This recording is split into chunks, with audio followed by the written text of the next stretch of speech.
Imagine it is a glorious spring day and you're in a state park in Alabama and you are so excited because you get your first zip line experience.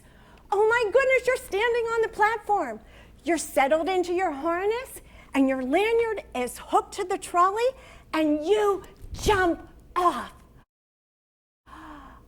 Oh, you take in that crisp air. Oh my goodness, you are surrounded by greenery everywhere. And you're chuckling because down there are gators. And you're so happy they are down there and you're up here, 70 feet in the air. And you're surprised by the silence, the quiet, and you're enjoying the peacefulness of the moment. And on the tail end of that thought, you hear something in the distance, a rumbling. And you're wondering, what could it be all the way up here? And as you're zipping at 30 miles an hour, you can hear it getting closer and closer and closer. And as it gets closer, your harness swings back and forth, side to side. And as it gets closer and that rumbling gets louder, your line is shaking. And you're wondering, you're looking, what is going on? What is that noise? Where is it coming from? And you see big, big, big jets. And before you know it, your world turned upside down. Yes, and you know what? Those gators look a lot closer when you are zipping upside down. And that's what life does. Life deals setbacks and challenges and adversity every single day of our life. And if we didn't experience it before, we definitely experienced it during the pandemic.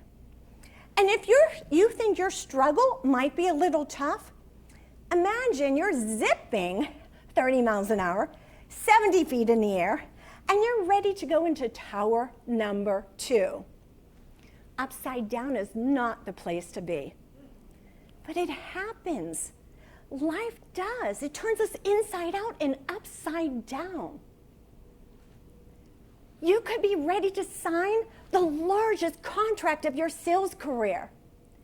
And then the client you're working with gets downsized and moves to another company. You could be the CEO ready for the product launch of the year. And you know this is going to break company records. And then what happens? You can't get the parts because of a supply chain shortage. Life happens. How many have faced some type of a setback before? And how many have heard, oh, you'll bounce back. Oh, just bounce back. Bounce back seems to be the words we hear often. Who wants to bounce back? Think about it. Do you want to bounce back to where we were in March of 2020, before the pandemic, and then not learn anything through it? No, don't bounce back. I say bounce up. And we have a change maker over here who will help us figure out the difference between bounce back and bounce up. Come on out, Joe. You are our first change maker, and bring Henry with you. All right, Joe, I need you to go back and get Henry, our sidekick. Oh. We need the sidekick. So Henry, you might be wondering, why did you name him Henry? Well, I didn't name him Henry. One of my clients did. She was listening to the song Love Shack, and she just thought Henry was a perfect name. Who knew? So Henry here, and if your name is Henry or you have a Henry in the family, you can name my sidekick anything you want. So for today, Joe, our change maker, he will represent life. You know, and life likes to throw unexpected whacks our way. And Henry represents each and every one of us. We get those whacks in life. So, Joe, give it all you got. That was a good one. Now, Joe, what happened? I tried my best. I gave him my best right hook. Down he He went down. And then he slowly bounced back to where he was. And that's what happens when we bounce back. If someone says bounce back to you, who wants to bounce back to where you were before the setback or the challenge or change happened? When we bounce back, we never move, we never learn, we never grow. So we definitely don't want to bounce back. All right, Joe, we're going to switch out Henry for a basketball. So you are going to represent our basketball player. We'll move Henry to the side. Now, Joe is our basketball player who he bounces up higher than everyone else on the court. He gets the ball. He now has control of the ball. He has control of the court, the next play, and possibly the game. That's the difference between bounce back and bounce up. Joe has control. Joe has control of what he can control. He is going to take that opportunity. He is going to take that shot. When we bounce back, like Henry did, we give control to the situation. And I don't know about you, I definitely don't want to give control to the situation. Do you? No way. Okay, that was a little weak. Let's get a little stronger. No. Awesome. All right, let's give Joe a big round of applause. Joe, would you take that with you? Thank you. Take it with you. That's the power of words. The power of words. So with the bounce up principle, there are three steps in the bounce up principle concept. And it is power up, play up, and change up. That makes the bounce up principle. So the first one is power up. And for power up, you will hear a set of words, 5 words. And the goal is to either give it a thumbs up or a thumbs down. When you hear the word, if it brings a smile or if it reminds you of a fun memory, give it a thumbs up. Now, if it's neutral, still give it a thumbs up. Now, if the word gives you a negative connotation or it just feels yucky, isn't that a great word? Then give it a thumbs down. Are you ready? Yeah. Awesome. The first word, wave. It can be this kind of a wave or a wave in the ocean. Thumbs up or thumbs down?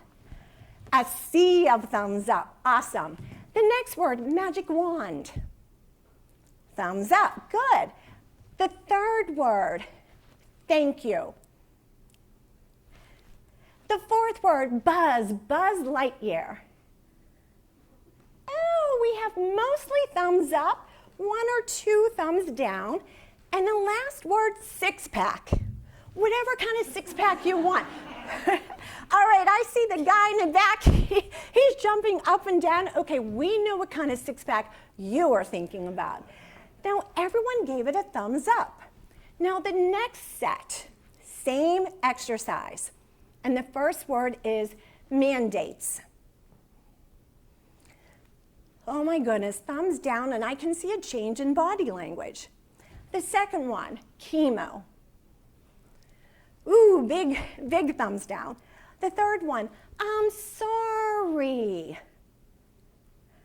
Oh, we got a mixed bag. We have some thumbs up and we have some thumbs down. All right, the fourth one is radiation. Thumbs down. And the last one, grumpy clients. Good one. All thumbs down. Okay, I agree. I don't really want grumpy clients. And thankfully, mine are not. That's the power of words. Did you notice the first set of words everybody felt good about? The body language was great, and everybody gave it a thumbs up. The second set of words, we had mostly thumbs down. That's the power of our words. Our words will either have us be reactive, or we can have a situation where our words will create a proactive attitude, mindset, and action. Back in the fall of 2016, I pulled my children together for a fun family night. We had dinner, we had drinks, they're adult children, so we could do that, and everybody was having a great time. They were so excited, you could see their body language. It was that of an athlete who was celebrating a win. We settled into the living room, and I shared the news with them. I had been given a dire prognosis. I was given a prognosis of 20% chance of surviving over 5 years if chemo didn't work. And chemo had a 50 to 60% chance of working. And that body language they had that they were celebrating turned into the body language of an athlete who lost the big game. You could see the energy just zap out of them. It was as if they lost the Super Bowl or the Stanley Cup or the World Series. I knew the direction of the next 15 months was up to me. I knew that I needed to control the conversations that we had, and I could control it with the power of my words. I also knew that I needed to direct the conversations I had with my colleagues and also with my clients. And the only way that I could do that is through the power of my words. Now let's face it, my brand is about bouncing up.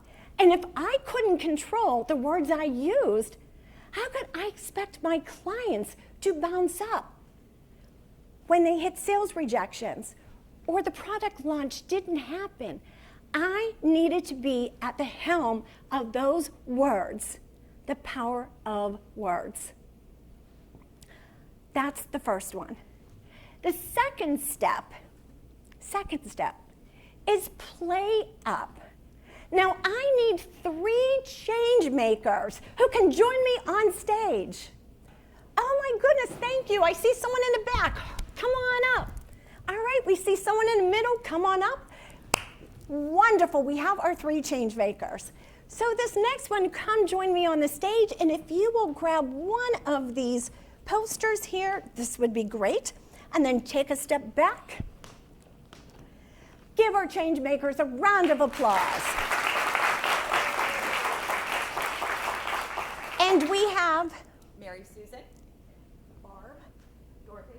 All right, thank you. How many have played the children's game, green light, yellow light, red light, stop? And I'm sure you didn't play it as slowly as I just did it. More than likely you were running. So it's a fun game. And we didn't realize that what we played as a kid was actually the foundation for the traffic light approach. Now the traffic light approach, how many have pulled up to a traffic light? We've all probably have been at a traffic light at one time or another. And when we see the red light, what do? We stop.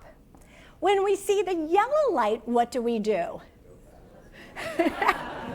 I heard it, go faster. Yes, we see that yellow light and should I go, should I stay, should I go, should I stay? Hopefully you stayed and you didn't cause an accident, but that's what we do. When that yellow light, we're indecisive. We're not sure, should we go, should we stay? And then when we get to the green light, which is Dorothy, what do? We go. Anytime we hit adversity, usually what happens is there is a red alert. That's our brain. Our brain, anytime there's something negative, our brain will shut down. because it goes into the risk section of our brain. So we need to think about intentionally, we do not want our brain to shut down, because when that happens, it goes into reactive mode. And then a lot of times we say things and do things that we shouldn't do. However, in the traffic light approach, the goal is to, Reg, stop. Stop. Intentionally stop. Take a breath in, and then go to the yellow light. The yellow light, a lot of times we get stuck. We don't know what to do. So this is one simple technique for you that you can do. Ask a question. When we ask a question, we move out of the reactive mode and we move into proactive or solutions. How many want a solution? No one wants to be stuck in that, should I go, should I stay? No. So your question that you ask yourself is, what can I do right now with what I have? Not someday, not when the world is perfect. What can I do right now with what I have? That is improvise. Yellow, think of yellow as improvise. When we improvise, we improve our life, we improve our situation, we improve those around us when we improvise. Go yellow. Now, we all know what happens with green. Green is the time, thank you, Dorothy. Green is the time to take that action. You already figured it out. I'm going to walk behind you here. You already figured out how to improvise. You came up with your solutions. Oh, here's one more thing. You don't want the very first solution. Come up with 5, come up with 7, come up with 10. The more alternatives you come up with, the better solutions you will have. So we already figured this out. And then I'm going to scoot behind you and then move here. Now it's time to take action. It's to go into that green light. It's to take the action you need to take so that you can get through adversity. The traffic light approach. Make sense? Yes. All right, thank you. Let's give them a round of applause.